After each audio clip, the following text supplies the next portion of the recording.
All right, so that's it.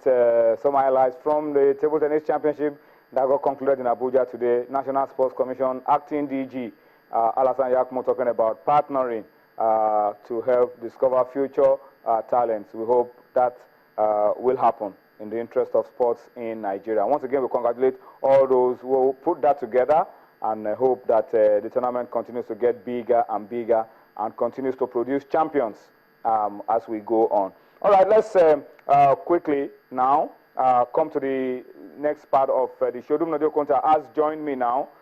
Dum, let me welcome you to Sports Tonight this Friday. But let's start off without wasting any time and talk about the story that has come out of Abuja today, particularly as it affects the girls. I think this is about the best news I've had all day. Mali pulling out of the Olympics, pulling out of the game against Nigeria, because this somehow has slowed down our girls in terms of preparation for the World Cup in Canada. Well, when I got the news, I wasn't surprised, because the last time they came visiting, it was not. I don't know whether they ever remembered that they came to Nigeria at that point. They got hammered 8-0. 8-0, and that result wasn't, for every good team, just a waste of obstacles and travel allowances and all that. So what next for them is just don't come to Nigeria, because it's the same team that knocked you out. That beat you 8-0. 8-0. I see what they play, and they're going to beat you. What you're going to do is just to reduce the score line. Maybe you just get 6 and you go home. Nigeria will eventually qualify for the final round. So for the third round. But my question is, what jerseys are our girls going to use? Because the NFF told us that the girls will use. That question doesn't arise anymore, because the game is not going to be played. But if the game was going to be played, we will have probably seen what kind of jerseys they will put on. They will put on. So, but that's my challenge, because I'm just shocked that they told us that the girls will wear the new jerseys, the new Nike jersey, but the Malians gave us a soft landing spot. What if they came for but the under 20 boys already they have the training kit. They're already wearing it. Confirmed that the girls have their own kit. They should be wearing the whole jerseys. That's the truth of the matter, because the deal signed with Nike started from April 1st. So I don't know what. Ordinarily, these guys wouldn't have been using these old jerseys, because we can't use that, because it's going to be a breach of the contract. Old kits. Yeah, but it depends on if the kids have arrived or not. Or there's a leeway. If the kids are not arrived, there's nothing the NFF can do. So what do we want to do? Because it is understandable to the sponsors and everybody that, look, those kids that you supplied have not arrived. If the kids have not arrived, what are they going to wear? They probably will have to make do with the old ones. But that question now doesn't even arise, because Mali is not around.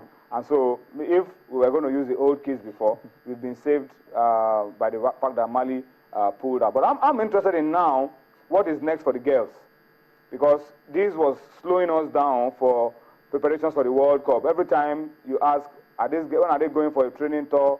When are they going for preparation? They have a qualifier. They have a qualifier. Now the qualifier is out of the way. How soon can we get these girls out to begin serious preparation for the World Cup? Today is just 8.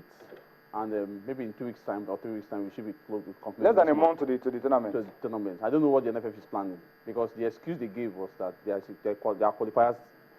The qualifiers are so close, so you can't ask them to go on a playing tour and you ask them to come back to Nigeria to play a qualifier. Why not go on a playing tour? From there, you move on to Canada, where the World Cup will be held.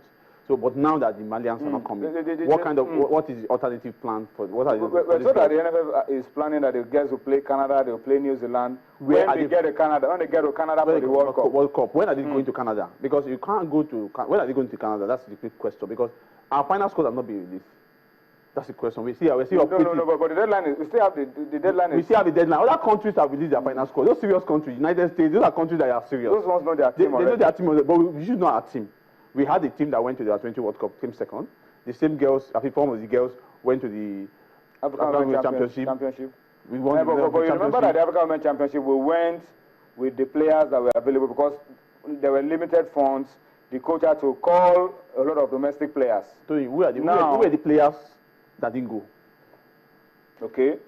Because they are like, now a European big player. Are you talking of Kotindike who we can't say Kotindike is, even if she doesn't go to the World Cup, it's not. I'm not saying she's not a good player. But But the truth of the matter is that the players who we took 11 players from one club to the African Women Championship. So what is the big deal? We can't get a 21-man list or 23-man women list or 23-player list to get to the World Cup. Is there any need for you to worry when there's still deadline? When there's still the only worry I have is whether some of these girls will be released by the European club. If that's the FIFA Women World Cup. But then if their clubs are going to release them, then what's the big deal? I'm saying these girls will not go. This one will go. Get your list. Cut that list from 36 to 27. How many players are in camp right now? As the last time they released the professional list, it's 36.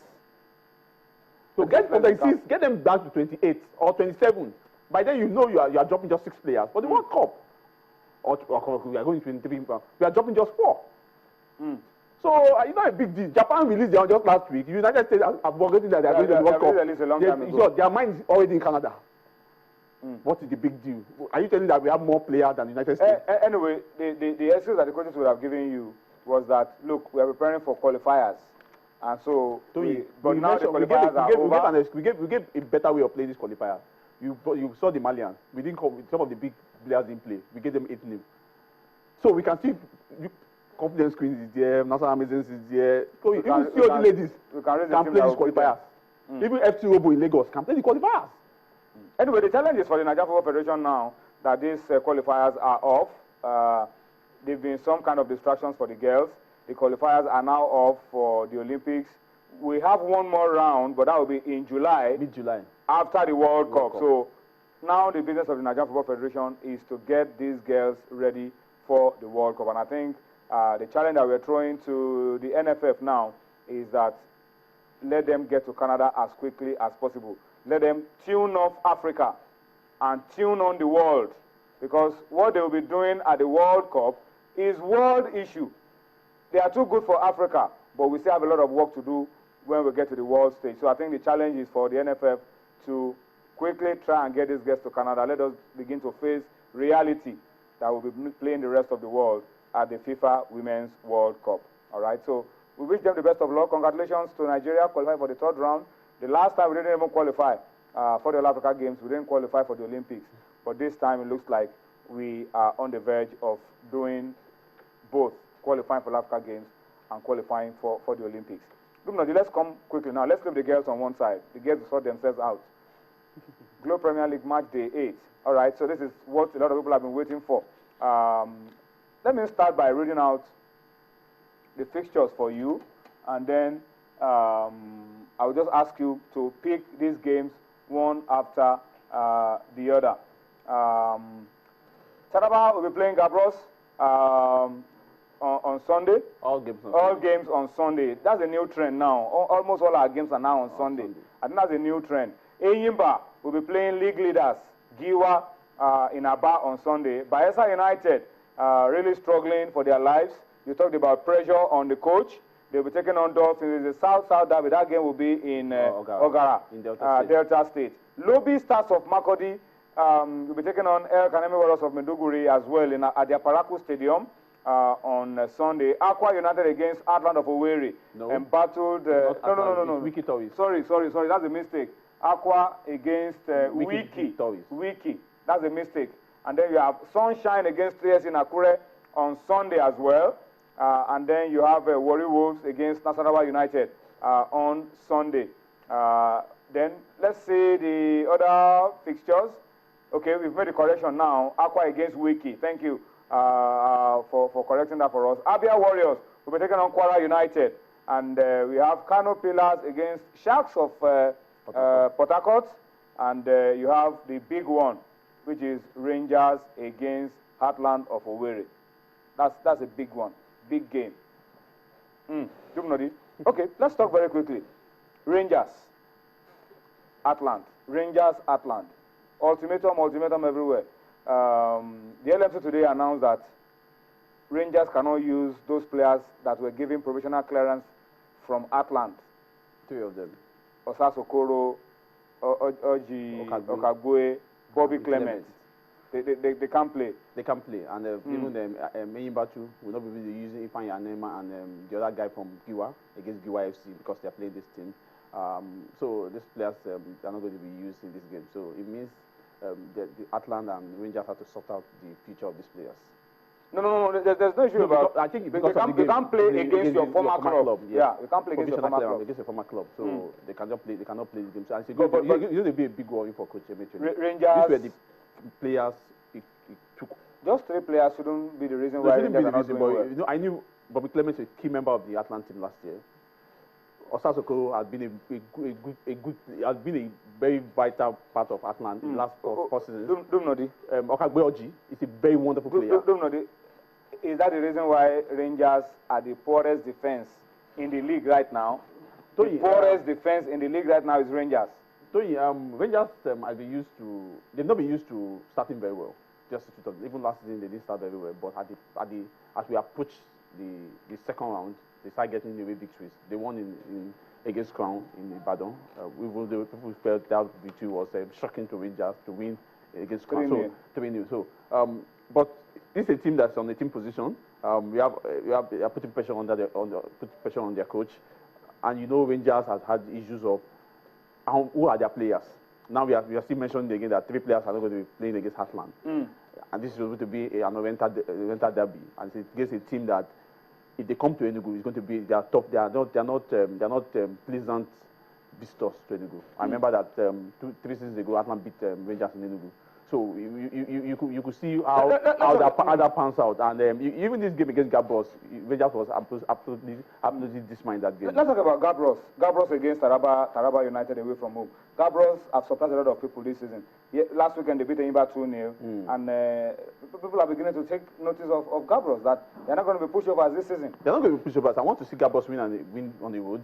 They're playing Taraba. Taraba they've lost 1 game at home. They've won one game away from home. That's against Akwa United. And Taraba are struggling. They have their players. They've not been paid close to 8 months' salary, and it takes the magnanimity of the chairman of the club, ex-international Tijani Babangida, to pacify these players.